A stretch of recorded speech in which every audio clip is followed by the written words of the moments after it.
Hello दोस्तों, स्वागत है आपके अपने यूट्यूब चैनल पे दीपक झा क्लासेस पे।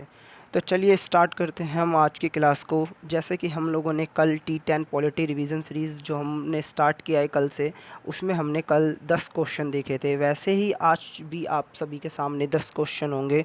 आप उन्हें सॉल्व करिएगा और देखिएगा कि आप किस एरिया में स्ट्रॉन्ग है और किस एरिया को आपको अभी भी रिवीजन की ज़रूरत है। तो चलिए स्टार्ट करते हैं हम। जैसा कि ये आपके सामने दिख रहा होगा, आज ये जो हमारी क्लास है ये आपकी सेकंड होने वाली है। जो ये लेक्चर है ये लेक्चर सेकंड है, क्योंकि जो लेक्चर फर्स्ट था वो कल हो चुका है। आप लोगों ने अगर नहीं देखा होगा तो वो आपको डिस्क्रिप्शन बॉक्स में मिल जाएगा, आप वहाँ जाइए और वहाँ पे भी जो कल की जो 10 क्वेश्चन दे रखे थे मैंने उसको सॉल्व कीजिए और देखिए कि आप कहाँ स्ट्रॉन्ग हैं और कहाँ वीक। तो चलिए स्टार्ट करते हैं हम आज के अपने पहले क्वेश्चन की ओर बढ़ते हैं। और आपके सामने ये फर्स्ट क्वेश्चन, हालांकि ये क्वेश्चन फर्स्ट है, बट जैसे कि हम सीक्वेंस में चल रहे थे तो कल हमने 10 क्वेश्चन कंप्लीट किए थे, तो यहाँ पे आपको ये क्वेश्चन नंबर 11 दिख रहा है, बट आज का अगर देखा जाए तो क्वेश्चन नंबर फर्स्ट होगा। तो चलिए आप इसे पढ़िए और अपना सही आंसर को टिक करिए। आपके सामने ये रहा क्वेश्चन।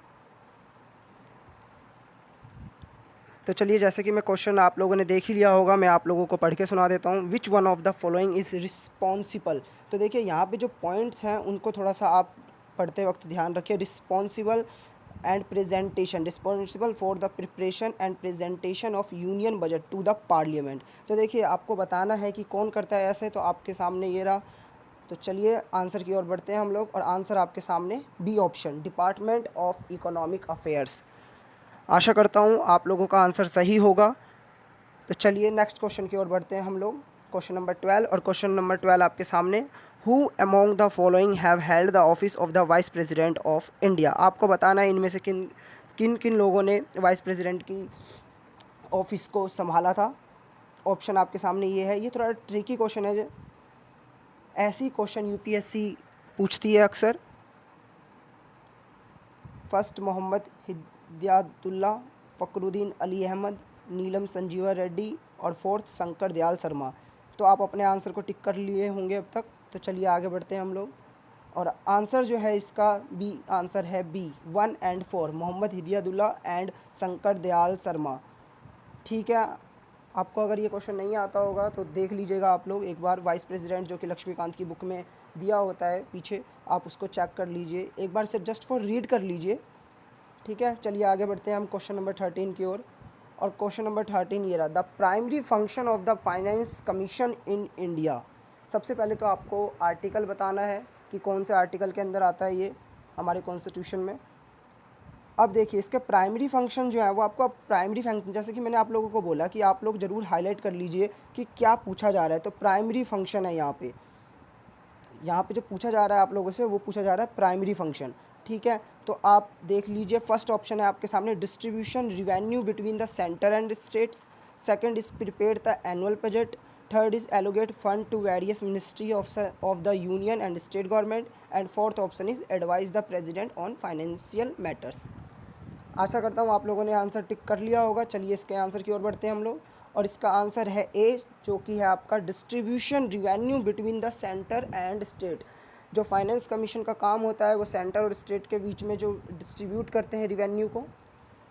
ठीक है, आशा करता हूँ समझ में आया होगा। क्वेश्चन नंबर 14 की ओर बढ़ते हैं, और क्वेश्चन नंबर 14 आपके सामने, local self government can be best explained as an exercising. आपको बताना है लोकल सेल्फ गवर्नमेंट के बारे में। अगर आपने पढ़ा होगा लक्ष्मीकांत की बुक से पंचायत एंड म्यूनसिपैलिटी, आपको ये भी बताना है कि ये कौन से अमेंडमेंट एक्ट के अंदर ऐड हुआ था हमारे शेड्यूल में। ठीक है, और शेड्यूल कौन सा है ये भी आप लिखिए। ठीक है, आपके सामने first option is direct democracy, दूसरा administrative, third is federalism, and fourth is democratic decentralisation. ठीक है, आपने आंसर टिक कर लिया होगा। आगे बढ़ते हैं हम आंसर की ओर, और आंसर आपके सामने है ऑप्शन डी, डेमोक्रेटिक डिसेंट्रलाइजेशन। ठीक है, क्वेश्चन नंबर 15 की ओर चलते हैं, और ये देखिए question number 15, in India the first municipal corporation was setup in which one among the following. आपको बताना है कि सबसे पहले जो सेटअप हुआ था फर्स्ट म्यूनिसिपल कॉरपोरेशन का, वो कौन से स्टेट में हुआ था। क्या वो कलकत्ता ए ऑप्शन है, क्या वो बी बॉम्बे है, सी मद्रास है, या फिर ऑप्शन डी दिल्ली है। सोचिए और आंसर कीजिए। हम चलते हैं आंसर की ओर, और आंसर है आपका ऑप्शन सी, मद्रास। ठीक है, आशा करता हूँ आपने ये आप लोगों को अब ये भूल नहीं पाओगे। ठीक है, क्वेश्चन नंबर 16 की ओर बढ़ते हैं हम लोग। और क्वेश्चन नंबर 16 आपके सामने ये रहा, if a panchayat is dissolve election are to be held within. अगर मान लीजिए जो पंचायत है अगर वो डिज़ोल्व हो जाती है तो कितने दिनों के अंदर दोबारा री इलेक्शन होगा। आपको बताना है। Option first 1 month, second 6 month, third is 3 month and fourth is 1 year. तो चलिए आंसर देखते हैं हम लोग, और आंसर है आपका बी ऑप्शन 6 मंथ। आपको ये भी बताना है साथ के साथ कि प्रेसिडेंट के टाइम में क्या होता है, वाइस प्रेसिडेंट के टाइम में क्या होता है। ठीक है, चलिए क्वेश्चन नंबर 17 की ओर बढ़ते हैं हम लोग।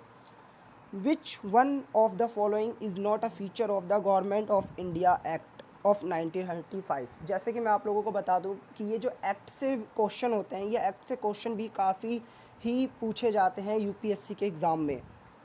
ठीक है, तो चलिए ऑप्शन ए, बी, सी या फिर डी, ध्यान से पढ़िए। आपने क्वेश्चन को पढ़ लिया होगा। तो चलिए आंसर की ओर बढ़ते हैं हम लोग, एंड आंसर है जो आपका, और देखिए एक बार और इसमें क्या लिखा है, विच one of the following is not. आप जल्दबाजी में ये पढ़ना ना भूलें, नोट बोला गया है कि कौन सा नहीं था, ये नहीं कि आप जल्दबाजी में आप आते हुए क्वेश्चन को भी गलत कर दें। ठीक है, विच one of the following is not a feature of the government of India act of 1935। तो चलिए आंसर की ओर बढ़ते हैं हम लोग, और आंसर जो है आपका वो आंसर है आपका D, dyarchy at the centre as well as in the provinces. ठीक है, चलिए क्वेश्चन नंबर 18 की ओर बढ़ते हैं। Which one of the following article of the directive principle of state policy deals with the promotion of international peace and security. कौन से article में मेंशन है ये, जो कि डीपीएसपी का है, आपको बताना है। डीपीएसपी के ऊपर मैंने कल भी क्वेश्चन पूछे थे। ठीक है, तो अब आपको बताना है कि कौन सा है आर्टिकल। सोचिए, एलिमिनेशन मेथड यूज़ कीजिए, आप एलिमिनेशन मेथड से भी इस क्वेश्चन को सॉल्व कीजिए। चलिए आंसर की ओर बढ़ते हैं हम लोग, और आंसर है आपका बी, आर्टिकल 51। ठीक है, चलिए क्वेश्चन नंबर 19 की ओर बढ़ते हैं। There is a parliamentary system of government in India because the, आपको बताना है parliamentary system of government in India because the, option is a A, B, C या फिर D. Lok Sabha is elected directly by the people, option A जैसे कि आपने पढ़ लिया होगा। B is parliamentary can amend the constitution. Third is council of minister is responsible to the Lok Sabha, and fourth option is Rajya Sabha can not be dissolve. आपको बताना है किस कारण से बोला जाता है। चलिए आंसर देख लेते हैं हम, और आंसर जो है आपका वो है answer C, council of ministers is responsible to the Lok Sabha. आपको मेरे को ये बताना है कौन सा आर्टिकल में मेंशन है काउंसिल ऑफ मिनिस्टर के बारे में। ठीक है, चलिए क्वेश्चन नंबर 20 की ओर बढ़ते हैं हम लोग, और question number 20, the 9th schedule was introduced in the constitution of India during the prime ministership of. आपको बताना है कि जो 9th शेड्यूल एडेड हुआ था हमारे कॉन्स्टिट्यूशन के अंदर, वो कौन से प्राइम मिनिस्टर के अंदर हुआ था। Option A is Jawaharlal Nehru, second is Indira Gandhi, third is Morarji Desai and fourth is Lal Bahadur Shastri. ध्यान से पढ़िए क्वेश्चन को। चलिए आंसर की ओर हम लोग बढ़ते हैं, और आंसर है आपका ऑप्शन ए, जवाहरलाल नेहरू। तो जैसे कि आज का क्वेश्चन आप लोगों ने देख लिया कि क्वेश्चन आज के 10 कंप्लीट हुए हमारे साथ। ऐसे ही हमारे साथ आप बने रहें रेगुलर, आपके सामने ये T10 पॉलिटी रिवीजन सीरीज़ के क्वेश्चन मैं लेके आऊँगा, और साथ के साथ ही मैं हिस्ट्री, ज्योग्राफी और भी अदर सब्जेक्ट्स के लाने की कोशिश करूँगा। अगर आप मुझे फॉलो करना चाहते हैं तो आप मेरे इंस्टा आईडी पे जाकर मुझे फॉलो कर सकते हैं। मेरी इंस्टा आईडी जैसे कि मैंने कल भी बताया था आप लोगों को, और आज भी ये है मेरी इंस्टा आईडी, आप मुझे यहाँ पे जाकर फॉलो कर सकते हैं। सो अगर आपको वीडियो अच्छी लगी हो, आपके एग्ज़ाम के लिए ये रेलिवेंट हो, तो आप लाइक करना, कमेंट करना एंड सब्सक्राइब करना बिल्कुल ना भूलें। So thank you so much all of you.